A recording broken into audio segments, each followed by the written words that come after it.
পেঁয়াজটা হচ্ছে একটু লালচে হয়ে গেছে পেঁয়াজ ভাজে। তো এখানে অনেকগুলো মশলা দিয়েছি।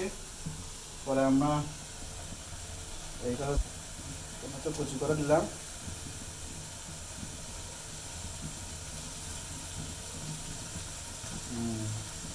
এটা হচ্ছে কি বলবো বাঙালিয়ানা, এটা একটু নাড়াচাড়া করলাম এটারে।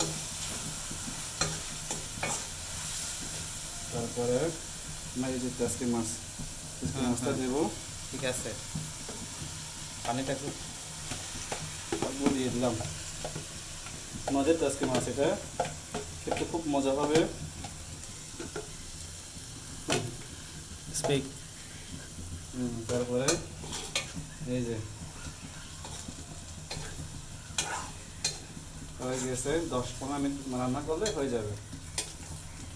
বেশিক্ষণ রান্না করা লাগে না, খুব তাড়াতাড়ি সিদ্ধ হয়ে যায়। এখানে একটু নাপি দিলে কেমন হয়?